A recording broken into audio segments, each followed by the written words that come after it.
Hello सबैजनालाई दर्शक नमस्ते। यहाँलाई फेरि पनि स्वागत छ मेरो युट्युब च्यानलमा।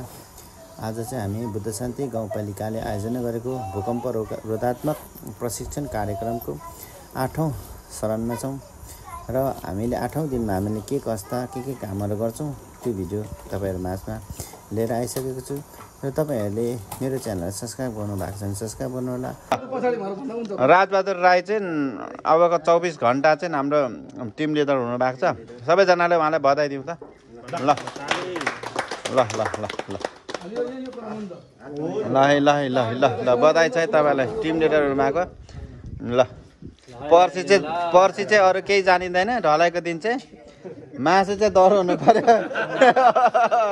नत्र पनि टेना कहाँ बाङ्गो हुन्छ त्यो बाङ्गो पारिन्छ है। यो बाङ्गो लिडरको नेतृत्व चाहिँ कस्तो भएर तपाईको यस गुनासो पोख्दिनुहोस् त। लिडरको आज काम देखिएन यहाँ आज सबैजना मान्छे त्यहाँ थुप्रेर काम त हुँदैन। सबै लिडरले चाहिँ यहाँ मान्छे थुपारेपछि आजको लिडरले चाहिँ यता सबै मान्छे थुपारेपछि त हाम्रो सर चाहिँ एकदम गुनासो गर्दै हुनुहुन्छ। हुनु पनि हो, यहाँ च्यानल बनाउनु पनि काम यहाँ व्यापक चलेछ। भोलिको ढलाइ छ, भोलिको ढलाइमा चाहिँ लिडरले चाहिँ सबै एकै ठाउँ मान्छे थुपारेपछि यहाँ गाह्रै भइसक्यो। 2000 स्क्वायर फिटको बराबरको चाहिँ घर भोलि ढलाइ हुँदैछ। यहाँ भवन निर्माण भइरहेछ। ल हामी चाहिँ अब आज यहाँ बुद्ध शान्ति गाउँपालिकाले आयोजना गरेको भूकम्प रोधात्मक तालिमको आज हामी 8औं दिनमा छौँ। हाम्रो भोलि चाहिँ ढलाइ हुँदै तालमा गफ गर्नुभयो भन्ने खालको कुरो आयो। यता पर सर एक्लै हुनुभयो अरे क्या यतापट्टि र। अनि त्यो विषयमा चाहिँ तपाईँहरूले भनिदिनु पर्यो। यहाँ के चाहिँ तपाईँले नेतृत्व गर्दै हुनुहुन्छ, के भन्दै हुनुहुन्छ तपाईँको यहाँ हतियार। तपाईँले यहाँ हतियारको विषयमा चाहिँ कुरा गर्नु नहुन्थ्यो होइन। हतियार एसएलआर एसएमजीको कुरा भइरहेको थियो कि के निर्माण सम्बन्धी के हतियार। हामी त हतियार भन्ने बित्तिकै ग्रेनेडै फेक्न आँट्नु भयो कि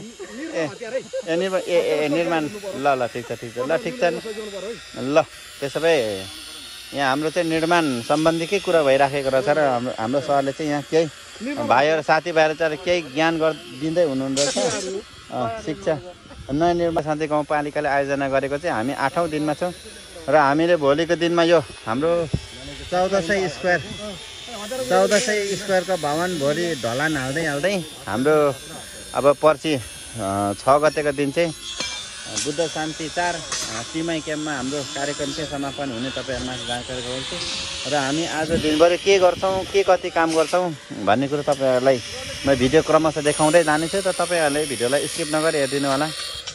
हाम्रो यता सर हुनुहुन्छ।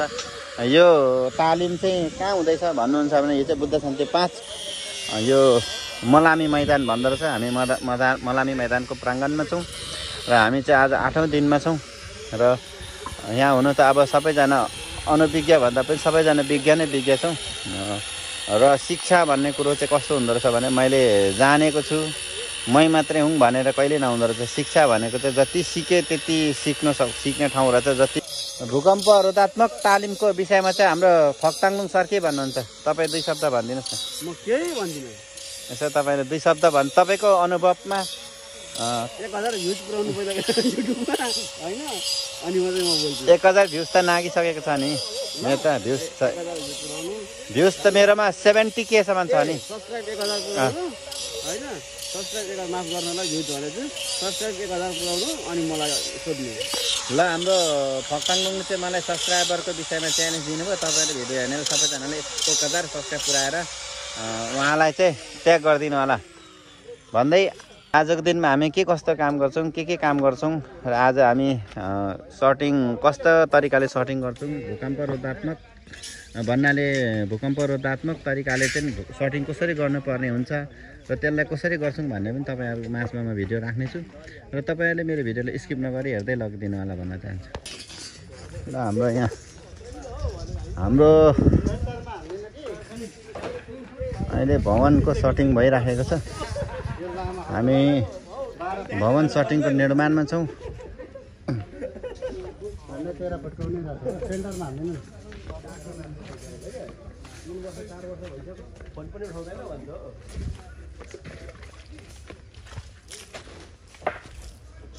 म त झर्दिनँ बेलुका मात्रै झर्छु साथी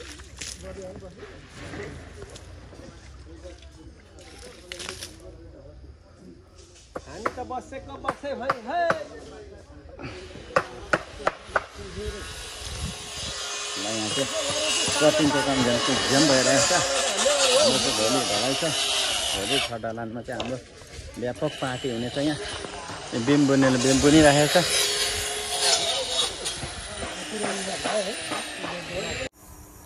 तपाईँहरूले आज दिनभरि हामीले के कस्ता कामहरू गऱ्यौँ तपाईँहरूले हेरिसक्नु भएको छ भोलिको दिनमा हामी के गर्छौँ त्यो भिडियो ल्याएर आउने बाचाको साथ आज म तपाईँहरू माचुर बिदा हुन चाहन्छु हस्त धन्यवाद जय नेपाल।